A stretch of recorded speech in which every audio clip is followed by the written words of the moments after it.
কলকাতা আন্তর্জাতিক বইমেলার দিন ঘোষণা করল গিল্ড কর্তৃপক্ষ। ৪৮ বছরের ইতিহাসে এই প্রথম বইমেলায় ফোকাল থিম কান্ট্রি হিসেবে অংশগ্রহণ করছে জার্মানি। ৪৮তম আন্তর্জাতিক কলকাতা বইমেলার উদ্বোধন ২৮শে জানুয়ারি। বইমেলার উদ্বোধন করবেন মুখ্যমন্ত্রী। ৯ ফেব্রুয়ারি বইমেলার শেষ দিন।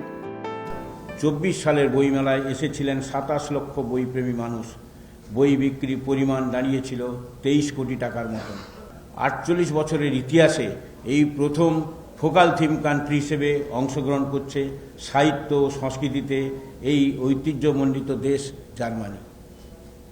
এই প্রেক্ষাপটে আমরা মনে করাতে চাই ১৯৭৬ সালে কলকাতা বইমেলা আয়োজনের প্রথম চিন্তাভাবনা এসেছিল জার্মানির ফ্র্যাঙ্কফুর্ট বইমেলা থেকে।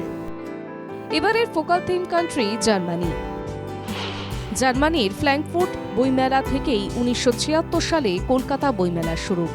১৯৮৪ থেকে ২০০৬ সালে ভারত ফ্র্যাঙ্কফুর্ট বইমেলা থিম কান্ট্রি ছিল।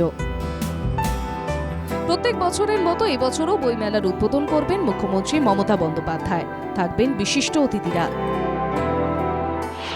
১০৫০ বইয়ের স্টল থাকছে।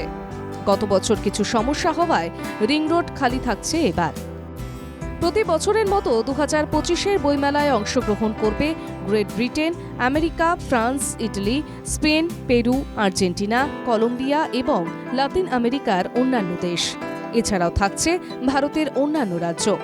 তবে এবার বাংলাদেশের অংশগ্রহণ অনিশ্চিত। বাংলাদেশে বর্তমান পরিস্থিতিতে যে পরিস্থিতির মধ্যে বাংলাদেশ এবং ভারত রয়েছে, সেই পরিস্থিতিতে সরকারি কোনো নির্দেশনা ডাইরেক্টিভ ছাড়া, গভর্নমেন্ট ডাইরেক্টিভ ছাড়া আমরা কোনো রকম সিদ্ধান্ত নিতে পারছি না। অন্যবারের মতো আন্তর্জাতিক কলকাতা বইমেলার অন্যতম আকর্ষণ কলকাতা লিটারেচার ফেস্টিভ্যাল থাকছে এবারও। আগের থেকে এবার কলকাতা বইমেলায় আরও বিক্রি বাড়বে আশাবাদী গিল্ড কর্তৃপক্ষ। রক্তিমা দাসের রিপোর্ট, এনকেটিভি বাংলা।